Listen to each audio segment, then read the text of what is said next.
His Excellency David Hurley, Governor-General of Australia, and First Lady Linda Hurley, Their Excellencies, Special Envoys, and Heads of Delegations, His Excellency, Most Reverend Charles John Brown, and the esteemed members of the Diplomatic Corps, Vice President Sara Duterte,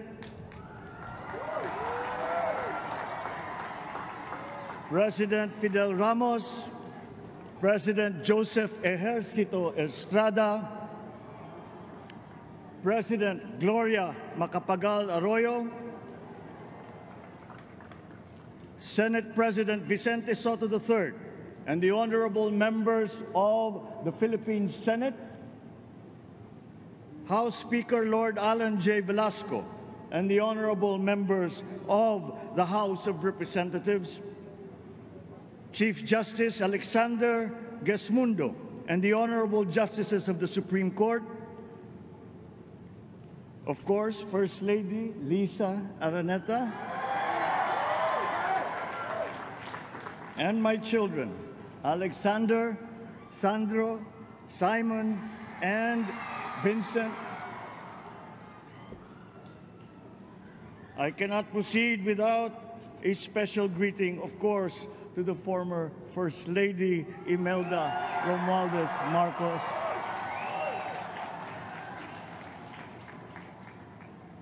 other distinguished guests, ladies and gentlemen, my friends, ang aking minamahal na mga kababayan, magandang tanghali po sa inyong lahat. This is a historic moment for us all. I feel it deep within me. You, the people, have spoken, and it is resounding. When my call for unity started to resonate with you, it did so because it echoed your yearnings, mirrored your sentiments, and expressed your hopes for family, for country, and for a better future. That is why it reverberated and amplified as it did, to deliver the biggest electoral mandate in the history of Philippine democracy. By your vote, you rejected the politics of division. I offended none of my rivals in this campaign. I listened instead to what they were saying. And I saw little incompatibility with my own ideas about jobs, fair wages, personal safety, and national strength, and ending want in a land of plenty. I believe that if we but focus on the work at hand and the work that will come to hand, we will go very far under my watch. You believe that too. At pinakinggan ko ang tinig ninyo na ang sinisigaw ay pagkakaisa, pagkakaisa, pagkakaisa. We will go farther together than against each other, pushing forward, not pulling each other back, out of fear, out of a misplaced sense of weakness. But we are the furthest from weak. The Filipino diaspora flourishes even in the most inhospitable climes, where they are valued for their quality. The changes we seek will benefit all and will shortchange no one. I was not the instrument of change. You were that. You made it happen. I am now. You picked me to be your servant, to enable changes to benefit all. I fully understand the gravity of the responsibility that you've put on my shoulders. I do not take it lightly, but I am ready for the task. I will need your help. I want to rely on it, but rest assured I do not predicate success on the wide cooperation that's needed. I will get it done. I once knew a man who saw what little had been achieved since independence. in a land of people with the greatest potential for achievement, and yet they were poor. But he got it done, sometimes with the needed support, sometimes without. So will it be with his son. You will get no excuses from me.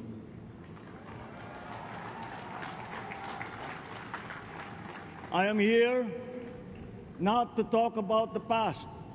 I am here to tell you about our future. A future of sufficiency, even plenty, of readily available ways and means to get done what needs doing, by you, by me. We do not look back, but ahead, up the road that we must take to a place better than the one we lost in the pandemic. Gains made and lost, opportunities missed, well-laid plans superseded by the pandemic. Indeed, ours was the fastest growing economy in ASEAN by ways now outdated. We shall be again by a radical change in the way the world must now work to recover what we have lost in that fire and move on from there.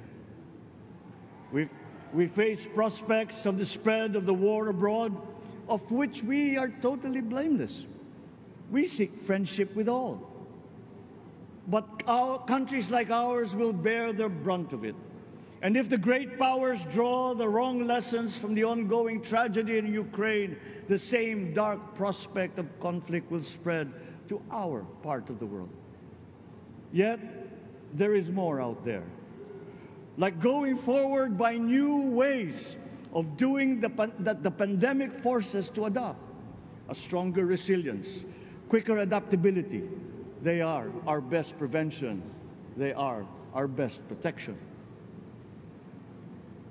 Quiet reflection in a rough and tumble campaign of a breadth and intensity never experienced revealed some of them, such as the willingness to listen despite the noise, the hesitation to quarrel over differences, and to never, ever give up hope of reconciliation. These gave me the peace to ponder deeper. There are hints of a road not taken that could get us out of here quicker, to something better, something less fragile. There is also what you, the people, did to cope, but this time empowered by new techniques and more resources. You got by, getting some of what you needed with a massive government help, and for this I thank my predecessor for the courage of his hard decisions. But there is a way to put more means and choices in your hands. I trust the Filipino. Imagine how much more you'd achieve if government backstops instead of dictating your decisions. Always there to pick you up when you fall, giving what you need to get past a problem. Imagine if it invested in your self-empowerment to bring it closer to taking on whatever challenges come. Imagine a country that, in almost every sense, is you. Now imagine what you and government can achieve together. We did it in the pandemic. We will do it again. But again, I will not predicate my promise to you on your cooperation. You have your own lives to live, your work to do, and there too I will help. Government will get as much done alone without requiring more from you. That is what government and public officials are for. No excuses, just deliver. It was like that once upon a time.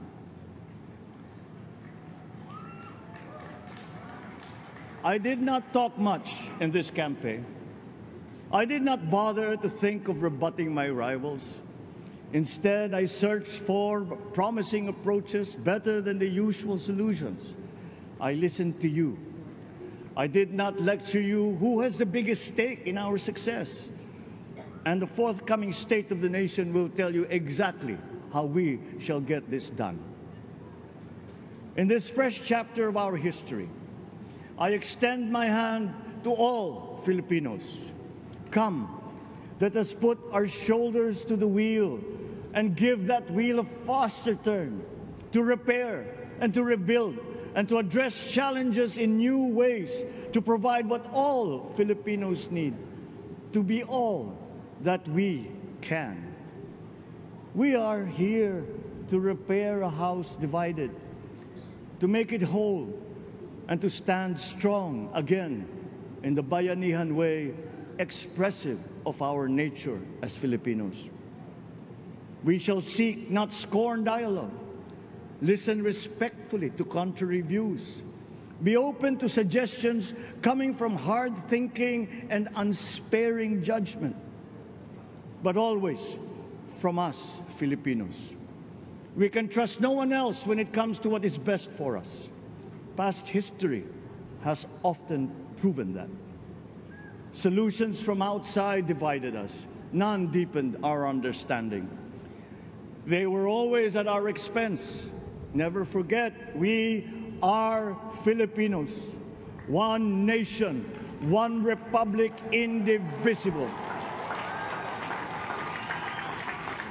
We resisted and never failed to defeat foreign attempts to break up our country in my father's watch.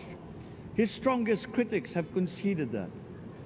So let us all be part of the solution that we choose. In that lies the power to get it done. Always be open to differing views, but ever united in our chosen goal. Never hesitating to change it, should it prove wanting. That is how agile, resilient republics are made. Our future we decide today. Yesterday cannot make that decision anymore, nor can tomorrow delay it. The sooner we start, the surer and quicker the prospect of achieving our future. These are troubling times. What's happening to others can happen to us, but it will not. We see what's happening. We are witness to how it is being stopped, and we have seen the glory that crowns struggle against all odds. Giving up is not an option. We've been through times of bitter division, but united, we came through to this when it shall begin again, but better. The campaigns I've run have taken me here where I stand today. I listened to you, and this is what I have heard. We all want peace in our land. You and your children want a good chance at a better life in a safer, more prosperous country.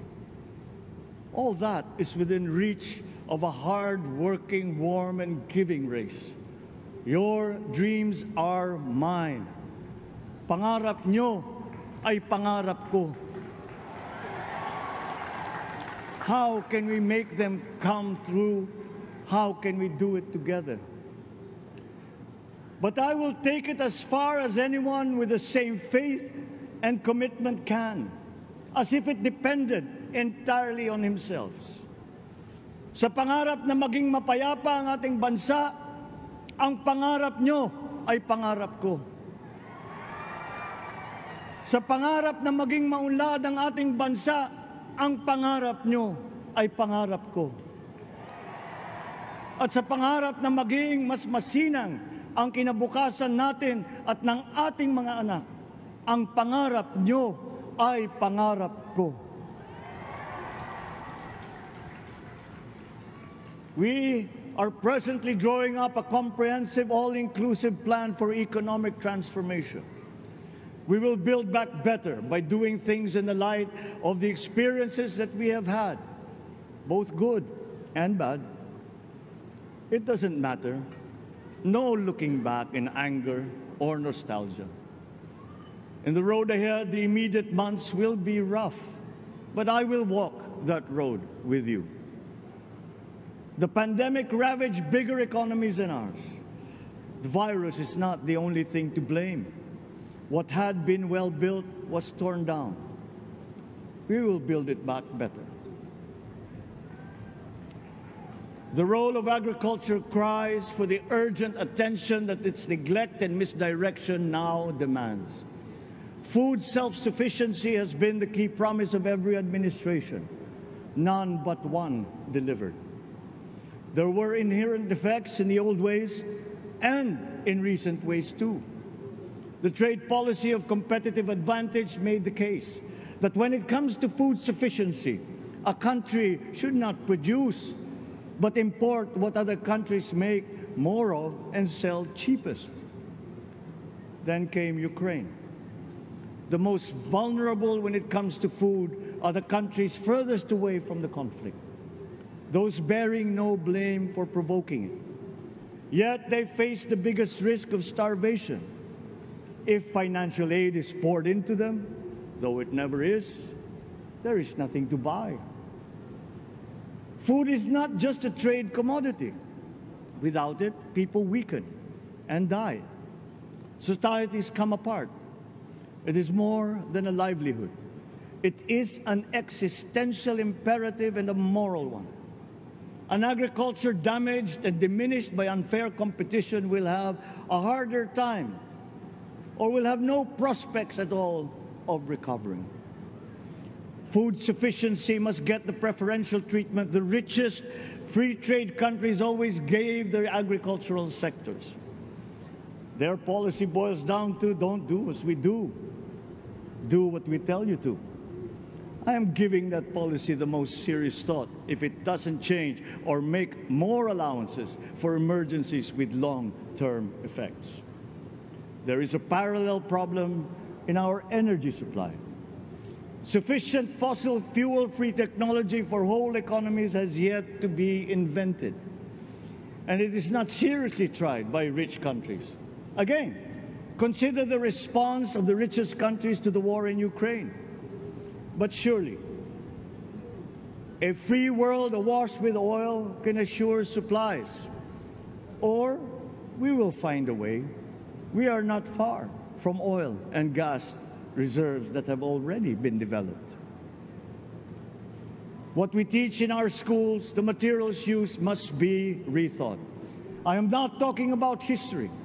I am talking about the basics, the sciences, sharpening theoretical aptitude and imparting vocational skills, such as in the German example, alongside the national language with equal emphasis and facility in a global language, which we had and lost. Let us give OFWs all the advantages we can for them to survive and to thrive. Our teachers from elementary up are heroes fighting ignorance with poor paper weapons. We are condemning the future of our race to menial occupations abroad. Then they are exploited by traffickers. Once we had an education system that prepared coming generations for more and better jobs. There is hope for a comeback. Vice President and soon-to-be Secretary of Education, Sara Duterte Carpio, will fit that mission to a T. We won't be caught unprepared, under-equipped, and understaffed to fight the next pandemic. To start with, we never got over the pandemic of poor, if any, free public health. The last major upgrade of a public health system, exemplified by the resources poured into PGH, predates the current shambles by 3 generations. Our nurses are the best in the world. They acquitted themselves with the highest distinction abroad, having suffered even the highest casualties. With the same exemplary dedication at home, they just got by. They are out there because we cannot pay them for the same risk and workload that we have back here. There will be changes starting tomorrow. I am confident because I have an OPLEC in my cabinet. There were shortcomings in the COVID response. We will fix them out in the open. No more secrets in public health. Remember, I speak from experience. I was among the first to get COVID. It was not a walk in the park. My father built more and better roads, produced more rice than all administrations before his. President Rodrigo Roa Duterte built more and better than all the administrations succeeding my father's. Much has been built, and so well, that the economic dogma of dispersing industry to develop the least likely places has been upturned. Development was brought to them. Investors are now setting up industries along the promising routes built. And yet, the potential of this country is not exhausted. Following these giant steps, we will continue to build. I will complete on schedule the projects that have been started. I'm not interested in taking credit.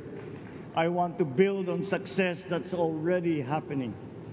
We will be presenting the public with a comprehensive infrastructure plan. 6 years could be just about enough time. No part of our country will be neglected. Progress will be made wherever there are Filipinos, so no investment is wasted. The recovery of Philippine tourism, with its emphasis on accessing nature's beauty, I am sure will exceed expectations. And bigger is not always better, but there's something to be said for economies of scale. And yet the country invites investments in fast-rising industries with quick returns and inflicts irreparable damage for future generations. We have yet to see large-scale practical solutions to pollution, though some are beginning to emerge. But there are tried and proven new ways of mitigation. Blades have been turning over the sand dunes of Ilocos Norte, harnessing a power all around but unseen long before this day. I built them. The rich world talks a great deal but does a lot less about it than those with much less, but who suffer more death and destruction from climate change and lack of adaptation. We will look to our partners and friends to help the Philippines, who, despite having a very small carbon footprint, is at the highest risk. First, spare victims, then help them recover, and move on to lessen the harmful impact of climate change. We too have our part to play. We are the third biggest plastics polluter in the world, but we won't shirk from that responsibility. We will clean up. You will not be disappointed, so do not be afraid. With every difficult decision that I must make, I will keep foremost in my heart and in my mind the debt of gratitude I owe you for the honor and responsibility that you have conferred on me. Whatever is in a person to make changes for the better of others, I lay before you now in my commitment. I will try to spare you. You have your other responsibilities to carry. But I will not spare myself from shedding the last bead of sweat or giving the last ounce of courage and sacrifice. And if you ask me why I am so confident of the future, I will answer you simply that I have 110 million reasons to start with. Such is my faith in the Filipino.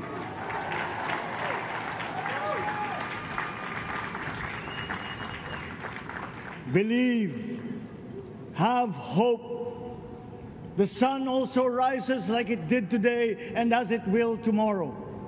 And as surely as that, we will achieve the country all Filipinos deserve. God bless the Philippines. God bless our work. Maraming salamat po sa inyong lahat. Mabuhay ang Pilipinas. Magandang tanghali po.